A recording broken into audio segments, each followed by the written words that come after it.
Shalom Aleichem, meu irmão e minha irmã, como vão vocês? Que Hashem vos abençoe em nome de Yeshua. Hoje estamos aqui para que nós possamos conversar sobre a Parashá Balak. Ela vai de números 22, 2 ao 25, 9. E esta Parashá, ela contém muitas coisas interessantíssimas. Porém, eu gostaria de me ater a um aspecto que eu acho fundamental, inclusive dentro da própria história de Israel. Algo que vem acontecendo com nós judeus desde as eras passadas, desde a época dos nossos patriarcas. Então eu gostaria de falar sobre a questão da eliminação de Israel. É possível eliminar Israel como nação? É possível acabar com os judeus? Existe essa possibilidade? Eu quero, através dessa parashá, mostrar algumas coisas para você, tá? E eu quero entrar numa linha de raciocínio bíblica, obviamente, para poder, através disso, te abrir os olhos para uma realidade, ok? Vamos ler o texto, então? Números 22, 2 diz assim: E viu, pois, Balak, filho de Tzipor, tudo o que Israel fizera aos amorreus. E Moabe temeu muito diante deste povo, porque era muito, e Moabe andava angustiado por causa dos filhos de Israel. Então vamos lá, amados. Balak viu toda a potência que Israel era e o perigo que Israel representava para as nações vizinhas. E aí a pergunta precisa ser feita: por que Israel representava um perigo para as nações vizinhas? A Torá diz uma coisa que é muito interessante. Ele está dizendo assim, Números 22, 4. Pelo que Moabe disse aos anciãos dos midianitas: agora lamberá esta congregação tudo quanto houver ao redor de nós, como o boi lambe a erva do campo. Naquele tempo, Balak, filho de Tzipor, era rei dos Moabitas. A visão que Balak tinha de Israel é que por onde Israel passava, Israel conquistava. Veja, quando um animal está sedento e tem uma poça d'água, ele vai e lambe aquela água. Algumas vezes até esgotar aquela água, para ele poder se saciar. A figura de linguagem que Balak está usando para falar sobre Israel é muito clara. Ele está dizendo para aqueles que estão ao redor dele: olha, Israel é um povo que por onde eles passam, eles conquistam. Eles possuem armas que são extraordinárias. Esse povo conquista. Agora eu vou te fazer uma pergunta. Quais eram as armas que Israel possuía? Será que Israel tinha um grande exército, tinha armas indestrutíveis e invencíveis? Quando nós falamos isso, na prática, Israel não tinha isso. Mas então, por que ele está dizendo isso? Por que Balak está dizendo essas palavras? Nós precisamos parar para raciocinar aqui, amados. Porque isso aqui tem algo muito interessante por trás. Esse homem, ele teme Israel por causa da história que Israel já carregava. Vou explicar. Quando Israel sai do Egito, eles saem debaixo de uma condição que era inédita na história da humanidade. Segundo os nossos sábios relatam, o Egito tinha um sistema anti-fuga infalível. Ninguém conseguia sair do Egito. Nenhum escravo nunca conseguiu fugir do Egito. De repente, 2,5 milhões de pessoas saem do Egito. E saem não fugidas, mas saem porque Faraó diz assim, vão embora daqui. Então eles saem não debaixo de medo, de opressão. Obviamente, depois Faraó vai atrás deles e vai gerar isso neles. Mas eles já saem com uma nação vitoriosa, sem levantar uma arma, uma espada, uma faca, um arco, uma flecha, nada.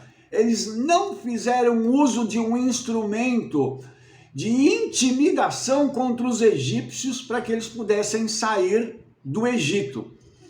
Então, isso já dá para a gente uma outra dimensão. Israel saiu do Egito por quê? Porque houve uma palavra do Senhor dizendo que iria libertar o povo de Israel. E segundo, porque através de Israel, o Eterno trouxe juízo aos egípcios. Então, esta condição permitiu que Israel saísse com a cabeça erguida, tranquilo. Eles não saem de cabeça baixa, como derrotados, como aqueles que estão sendo envergonhados e mandados embora. Eles saem como uma nação vitoriosa. Eles saem dali já debaixo de uma condição de vitória. Então, quando eles chegam aqui, Balaque já tem a informação de tudo que aconteceu. Ele já sabe que a maior nação do planeta naquela época tinha sido vencida por um grupo de judeus. Absurdo, mas era real. E olhe que isso nos mostra que o medo que ele tinha era muito grande. E por quê? Porque se Israel venceu os egípcios, o que não faria com uma nação pequena como eles? E ele agora tenta entender como isso pode acontecer. E ele entende que ele precisa usar não as armas convencionais, mas ele precisa usar de armas que são compatíveis com aquilo que Israel é. Ele entende que se ele for pelas vias normais, eles serão massacrados impiedosamente. Então ele busca agora, naquela questão mística, uma forma de derrotar Israel. E aí ele entende que se Israel não pode ser vencido em toda essa caminhada, em todos esses anos em que eles saíram do Egito, se até agora eles não puderam ser vencidos, através da força bélica, através das armas, de tudo aquilo que é convencional, tudo aquilo que é normal fazer para vencer uma nação, eles não foram vencidos, eu tenho que procurar um outro caminho. E qual será o caminho que ele vai procurar? Ele vai tentar atacar Israel através da palavra. E aí, ele vai entender que esse povo é um povo diferenciado, porque ele vê esse povo como uma congregação, uma kahal. E essa palavra kahal, ela significa uma assembleia, um grupo, uma congregação. A palavra assembleia dá a ideia de um grupo reunido com um objetivo, para traçar metas, para que eles possam definir algumas coisas e continuar adiante. Então, essa assembleia, ela tem por comandante geral o Eterno e por representante Moshe e Aron. Então você percebe que aqui nós temos uma questão muito interessante, porque tem uma outra palavra para a congregação que é Edã. E Edã, ela fala do povão. E Kahal fala de um povo dentro do povo. Só que quando Balaque olha para Israel, ele vê a nação toda como uma Kahal. Ou seja, ele enxerga todo aquele povo como os escolhidos do Senhor.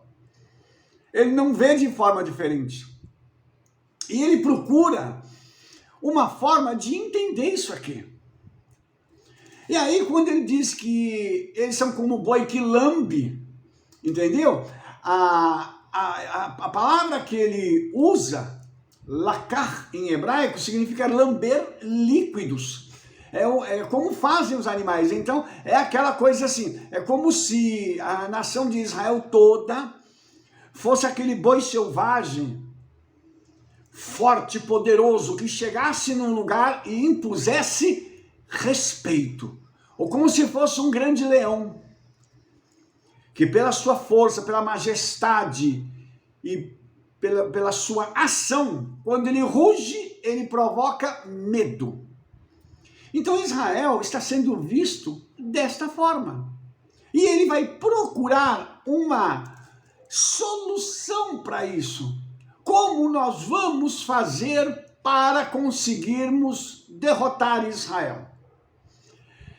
Essa é a pergunta que tem sido feita durante muitos anos, centenas de anos, até os nossos dias. Tem gente tentando destruir Israel. E daqui a pouco eu vou te mostrar a fórmula para destruir a nação de Israel. Aguarde aí, porque no final do vídeo eu vou te contar isso. Antes disso, eu quero te mostrar que como ele não conseguiu, não houve consenso entre o pessoal da região ali, da forma como eles conseguiriam destruir Israel, eles fizeram o quê? Vamos chamar Bilam, que é o cara, ele é o feiticeiro, ele é o satanista. Ele vai arrumar um jeito de destruir Israel. E é interessante que quando Balac manda chamá-lo, Balac fala algumas palavras que são muito interessantes. Você já deve ter visto isso em vídeos anteriores meus. Eu vou falar aqui para você. Está escrito assim, ó, Números 22, aqui eu acho que é o verso 6, deixa eu só ver aqui. Aqui, olha, Números 22, 6, diz assim: Vem, pois, agora, rogo-te, amaldiçoa-me a este povo, pois mais poderoso é do que eu, para ver se o poderei ferir e o lançarei fora da terra. Escute essas palavras agora. Porque eu sei que a quem tu abençoares, serás abençoado, e a quem tu amaldiçoares, serás amaldiçoado. Eu não sei se você percebeu, essas palavras que Balac diz para Bilam são as mesmas palavras que o Eterno já tinha falado para Israel na pessoa de Abraham. O Senhor diz para Abraham assim: abençoarei os que te abençoarem e amaldiçoarei os que te amaldiçoarem. Então você percebe que Balac pega a fórmula da Torá, das palavras que saíram da boca do Eterno em relação a Israel, usando essa fórmula para dizer para Bilam assim: eu sei que se você abençoar, vai ser abençoado, se você amaldiçoar, vai ser amaldiçoado. É como se ele estivesse colocando Bilam numa posição quase de Deus. Por quê? Porque quem pode fazer isso não é outro senão o Eterno. Então perceba que ele está já exaltando esse feiticeiro, esse satanista aqui, de tal forma que ele está colocando ele assim: olha, eu sei que a sua posição é quase divina, e que você tem poderes assim inimagináveis. Por isso eu estou chamando você para dar um jeito em Israel, fazendo um trabalhinho. Vamos então acionar as forças infernais. Vamos acionar então os demônios para ver se a gente consegue derrotar eles.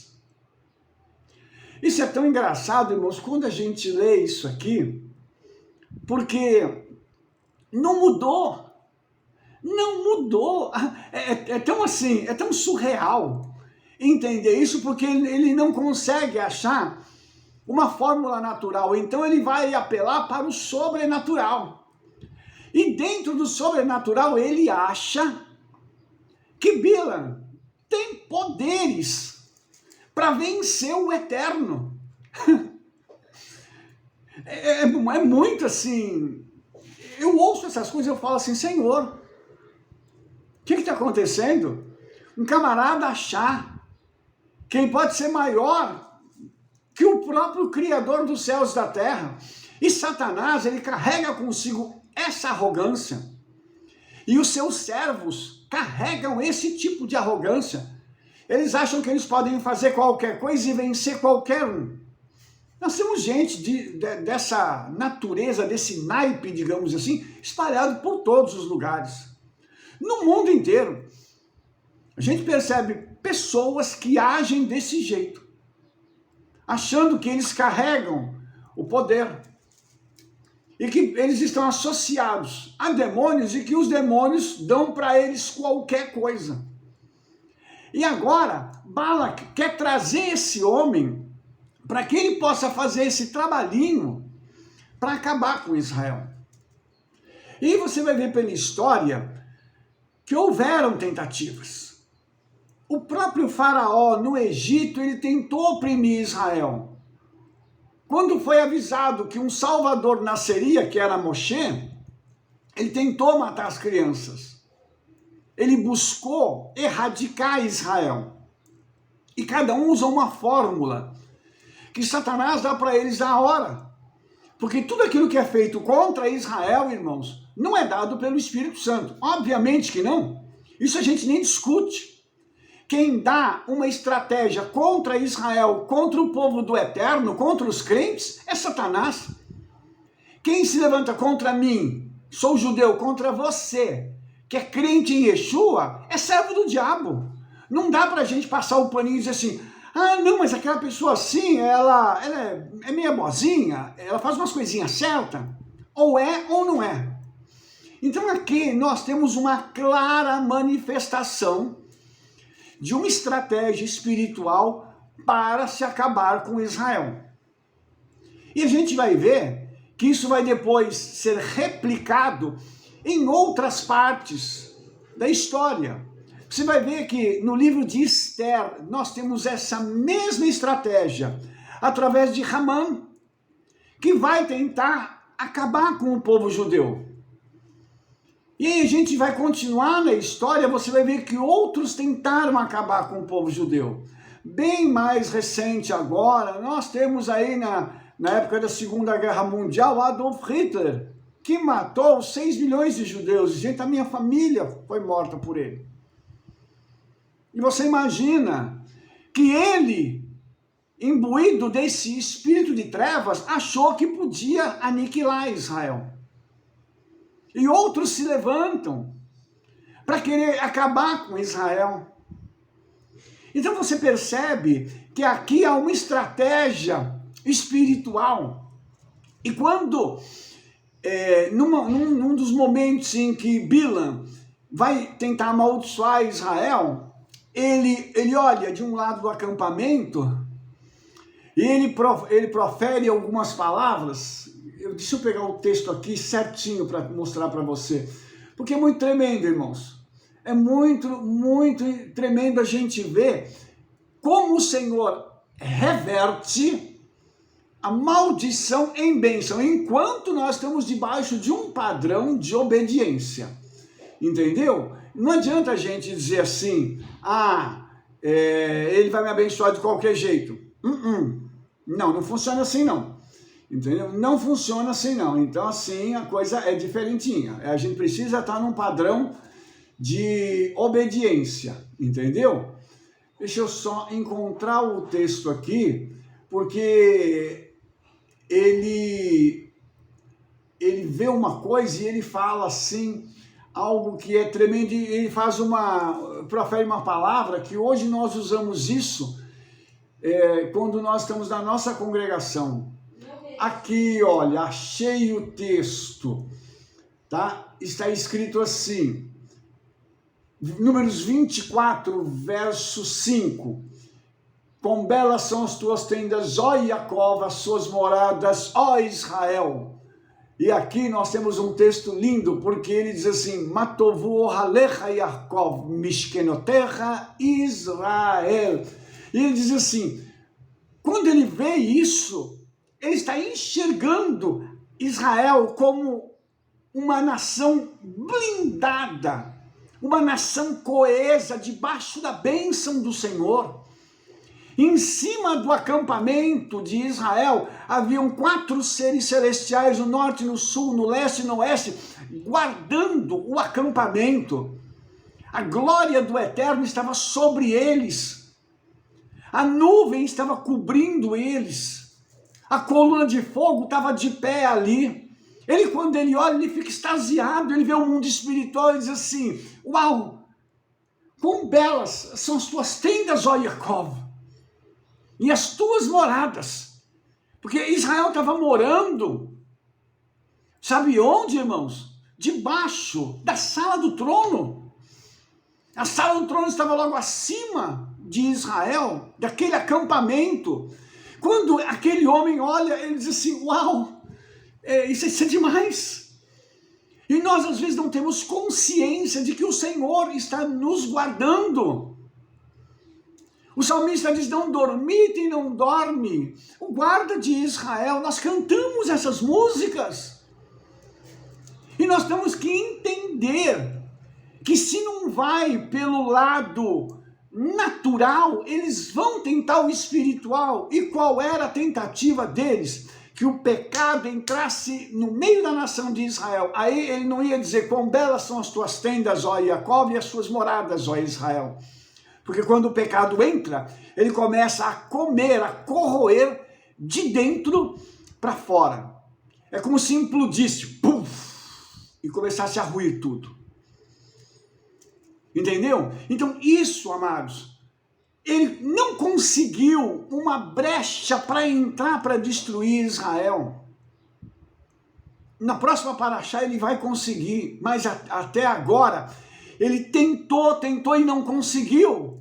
Ele vai ter uma brechinha depois. Então, na realidade, irmãos, o que eu queria que você entendesse nesse exato momento é que eu e você, enquanto estamos andando em santidade, a nossa vida está blindada pelo Senhor. Entendeu?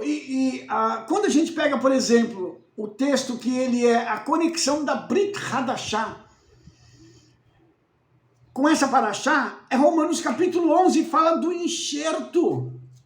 Fala do Senhor pegando os descendentes do povo de Israel que estavam espalhados pelo mundo e perderam a sua identidade, e o Senhor dizendo assim, eu estou te recolocando na nação, eu estou fazendo com que você volte a ser Israel, que você volte a ter uma identidade, que você volte a ter um direcionamento diferenciado para a sua vida. E aí, volte a ter o quê? Aquela certeza de que aquela nuvem que cobriu os nossos antepassados está sobre nós, está sobre as nossas casas, está sobre os nossos negócios, que os anjos do Senhor nos acompanham por onde nós formos. O padrão para nós vai ser diferente. Por quê? Porque nós estamos debaixo, conectados com algo diferenciado nos céus. E aí, tem aquelas histórias, né? Outro dia eu estava assistindo um vídeo de um pastor que disse que teve um homem que se preparou aí durante 1 ano para fazer um grande trabalho para destruir alguém, né? Ele disse que ele se consagrou durante 1 ano e no dia que ele foi para um determinado lugar lá num monte, para poder fazer o trabalho, na hora marcada o demônio não apareceu, o principado lá que ia estar com ele para fazer o trabalho não apareceu. E passou mais um tempo, o bicho não aparecia, de repente chega um outro demônio e fala assim, fulano, vamos embora porque não vai dar para fazer o trabalho. Ele falou, você está louco? Você está maluco? Eu me consagrei durante 1 ano, eu estou pagando um preço para estar aqui para fazer esse trabalho, tem que fazer agora. Ele falou assim, não pode. Eu não pode por quê? Ó, o Deus dos crentes lá revelou para uma mulher que mora ali em cima naquele morro. Aquela mulher, ela está orando, ela está cantando, ela está de mãos levantadas. No céu, a atmosfera está incendiada. Nós não podemos fazer nada. E aquele homem disse, o quê? Como assim nós não podemos fazer nada? A oração de uma mulher é mais poderosa do que toda a minha consagração durante um ano. E o demônio falou assim, não vai dar certo, se você fizer o trabalho aqui, não vai dar resultado nenhum, porque aquela mulher, enquanto ela não parar de orar, de cantar e não baixar as mãos, o céu vai continuar incendiado. Irmão, será que você entende o que é isso? Será que você entende que o céu fica incendiado, que a glória do Senhor está sobre nós? Enquanto nós estamos orando, cantando e louvando ao nome do Senhor e com os nossos braços erguidos ou não? Será que você entende que esse homem não conseguiu amaldiçoar Israel? Os demônios não conseguiram entrar na congregação porque havia uma blindagem. Oh, aleluia! Israel estava blindado pela glória do Senhor. E quando aquele homem viu aquilo, ele disse assim, isso aqui é um portal, aqui em cima tem um portal para a eternidade. E nós, muitas vezes, não nos damos conta disso. Lá na nossa congregação, eu e outras pessoas tivemos visões, tem uma escada que sobe até a eternidade, lá na congregação. E aí você fala assim, Rabino, você está me tirando. Não, porque a presença de Yeshua está lá, porque nós carregamos essa presença, e quando nós chegamos lá, com o nosso coração, com a kavaná certa, com a intenção certa, o céu começa a se mover ali. E começam a acontecer as coisas. Por quê? Porque o Senhor, ele tem zelo com o seu povo. O Senhor, ele ama o seu povo. E aqui em Romanos 11 está dizendo o seguinte, que o Senhor está unindo dois. A igreja que perdeu a sua identidade, aí hoje não parece nada com Israel, o Senhor está trazendo ela de volta para eu juntar e falar assim, vocês são Israel, e eu estou juntando vocês de novo com o meu povo. Para quê? Para que vocês juntos caminhem com uma direção só, com uma visão só, em busca de um objetivo. Prepararem-se para o dia que eu vou vir buscá-los. Oi, meu querido. É algo tão extraordinário. E aqui, nessa caminhada para Canaã, e eles estão aqui na fronteira já, o Senhor está guardando. Entenda o que eu estou te falando. O Senhor tem guardado as nossas vidas, Ele tem nos protegido.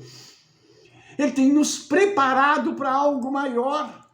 Porque vai chegar um tempo que nós não vamos mais estar aqui. Então, tudo isso, irmãos, está ligado com essa paraxá, essa proteção do Senhor.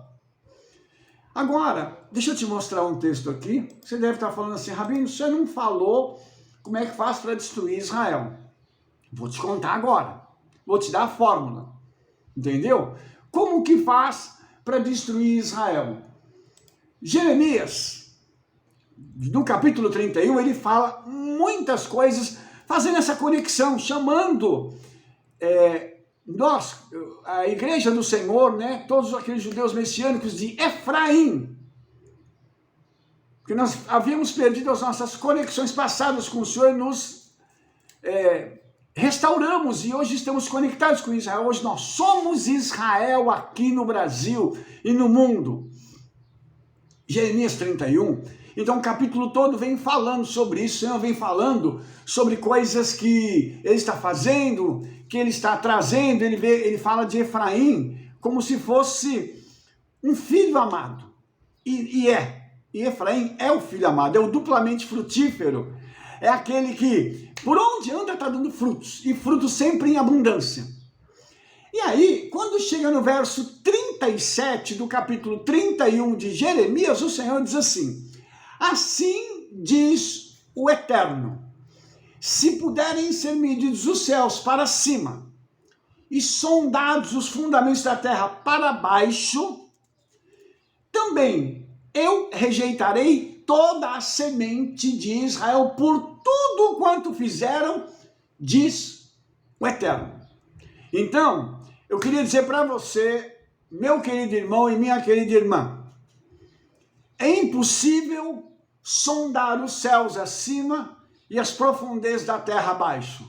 Então, Para aqueles que estão de plantão, o pessoal que odeia Israel, tem uma má notícia para te dar. Vocês nunca vão conseguir alcançar aquilo que está escrito aqui pelo profeta Jeremias. Então vocês nunca vão destruir Israel. Aleluia! E para os irmãos, aqueles que amam Israel, tá uma boa notícia. Israel é um povo indestrutível. Aleluia! E enquanto nós formos fiéis ao Senhor, sabe o que vai acontecer? Essa proteção, essa indestrutibilidade estará também sobre nós.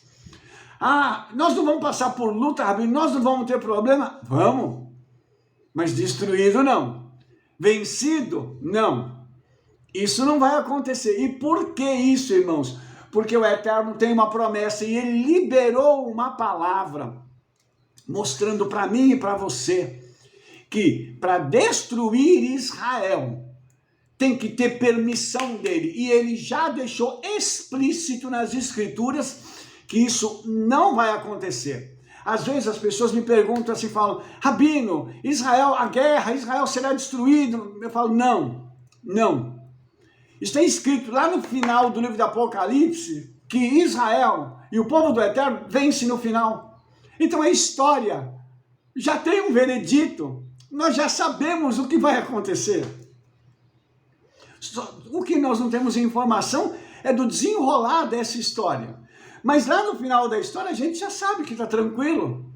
Então tudo isso mostra para mim e para você o seguinte, nós temos que continuar caminhando, e caminhando em santidade, abrindo mão dessas coisas do mundo, abrindo mão daquelas coisas que desagradam ao Senhor, e nos apegando às coisas celestiais. E por quê, irmãos? Enquanto nós fizermos isso, nós não vamos ter problemas com as trevas. E quando eu digo não ter problemas, é o seguinte, nós não vamos ser derrotados pelas trevas, nós não vamos ser humilhados, nós não vamos ter que passar por situações que vão colocar em risco a nossa vida espiritual. Lógico que a tentação vai vir, ele vai jogar os laços dele, ele vai tentar fazer alguma coisa contra mim, contra você, mas a boa notícia é que nós estamos blindados e protegidos pelo Senhor.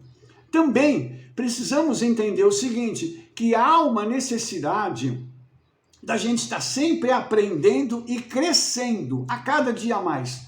E esse nosso crescimento, ele passa pelo conhecimento que eu tenho da palavra, pela instrução que eu recebo, ter mestres, rabinos, professores, pastores, apóstolos, que são homens de Deus de verdade, que estão preocupados com você.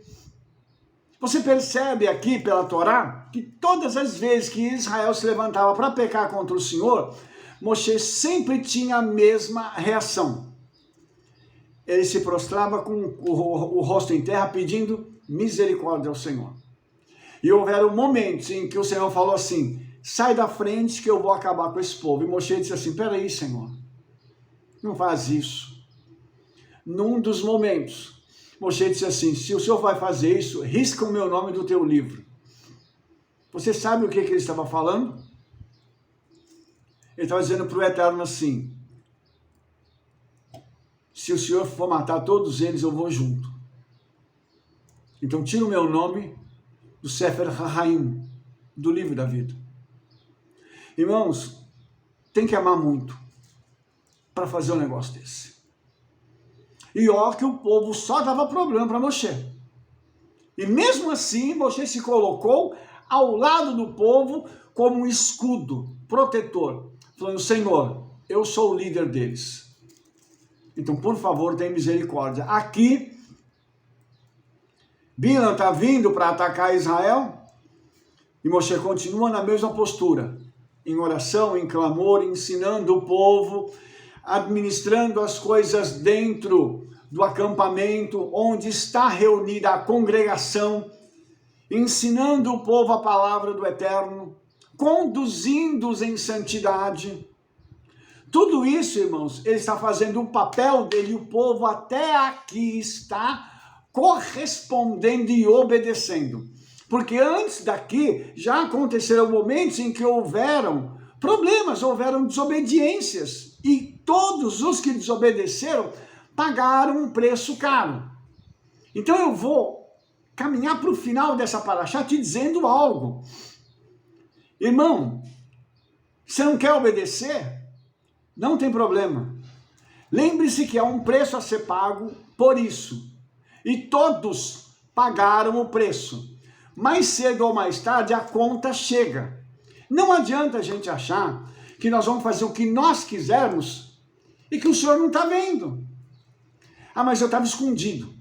Eu estava fazendo aqui, eu fiz através de outra pessoa, eu dei um jeito aqui na situação para ninguém ficar sabendo que sou eu que estou envolvido nisso. Não tem problema. Aquele que tudo vê, que tudo ouve, e tudo aquilo está escrito num livro, todos os meus e os teus atos, ele sabe o que está acontecendo. Então, mais cedo ou mais tarde, você vai receber isso de volta. E para aqueles que querem obedecer, eu também tenho algo para te dizer. Vamos manter a nossa obediência. Vamos buscar cada vez mais obedecermos para que a nossa vida seja limpa. Todos nós precisamos que o Senhor limpe as nossas vidas. Todos nós precisamos que o Senhor nos purifique, para que nós possamos estar diante dele, para que nós sejamos os canais através dos quais os milagres aconteçam. Então, lembra da historinha que eu contei da irmã? Então, eu queria te dizer uma coisa, que nós sejamos como essa irmã, que nós possamos estar nas nossas casas orando, cantando, louvando ao Senhor com as nossas mãos levantadas, ministrando sobre o nosso bairro, a nossa rua, a nossa cidade, sobre o Brasil. E não esquecendo de orar por Israel, orar pelos nossos irmãos judeus, para que eles também sejam visitados pelo poder de Yeshua, para que eles possam receber Yeshua. Destruir Israel? Nem pensar. Vão tentar fazer isso de novo? Vão. Vão ter sucesso? Não, porque está escrito isso. Satanás acha que ele é capaz de mudar o rumo da história, porque ele ainda acha que ele tem condições de vencer o Senhor. Eu estava lendo um livro de alguém que disse que Satanás um dia se incorporou numa pessoa e disse que ele vai vencer Yeshua. Ele disse no meio daquela grande reunião, ele disse que ele vai vencer Yeshua ainda. E eles vão invadir o Olam Rabá, o sétimo céu, né? E vão dominar tudo. Ele ainda acha que ele tem condição de fazer isso, irmãos. Mesmo depois de ter sido derrotado por Yeshua. Mesmo depois de ter sido expulso da eternidade por Miguel. Ele ainda acha que ele tem poder. Por isso, eu queria que você compreendesse isso. Assistindo o final desse vídeo, não dá para derrotar aquele que nunca perdeu uma batalha. Esse é Yeshua, esse é o nosso Senhor. E o Espírito Santo que habita em mim e em você, enquanto nós estivermos conectados com Ele, a nossa vida vai ser guardada, blindada. Os anjos do Senhor vão continuar ao nosso redor, nos guardando e nos conduzindo para a vitória. Eu tenho certeza que você e eu vamos colher muitas vitórias, muitos milagres acontecerão através das nossas vidas. Isso foi o que aconteceu com Israel. Enquanto Israel andou obedientemente diante do Senhor, eles viram muitos milagres, mas muitos milagres. Eles viram coisas que ninguém jamais na história contemplou. E eu vou te dar um exemplo, só para a gente entender isso e terminar o vídeo. O maná. Você já imaginou você sair na rua de sua casa, na sua porta, e você vê algo branco caído para poder te alimentar? Algo que caiu do céu e você olha e você diz, puxa, o que é isso? E quando você colhe e leva para dentro da sua casa, você vai ver que aquele é um alimento celestial, que não faz mal, não engorda, não tem contraindicação, e é algo para te dar vigor e vida espiritual em abundância. O maná é o próprio Yeshua. Mas você imagina que lá eles viram isso fisicamente, todo dia, nunca falhou o maná. Quando nós vamos ver uma coisa dessa? Eu acredito que nunca mais. Mas eu creio piamente que o Senhor vai continuar fazendo outros milagres na nossa vida. E Ele vai suprir as nossas necessidades, as nossas carências, e vai trazer sobre nós o melhor dessa terra. Não se esqueça, Israel não pode ser destruído. Eu e você não podemos ser destruídos enquanto formos obedientes ao Senhor. Vamos continuar então nesse mover, e eu tenho certeza que o Senhor nos abençoará muito em nome de Yeshua. Amém? Se você gostou desse vídeo, dê um like, favorite e clique no sininho para que você possa receber todas as nossas recomendações. Espalhe para todo mundo o trabalho que nós estamos fazendo. Nos veremos no nosso próximo vídeo. Shalom, shalom, shavuot tov, toda rabá, b'shem Yeshua Mashiach, amém, amém.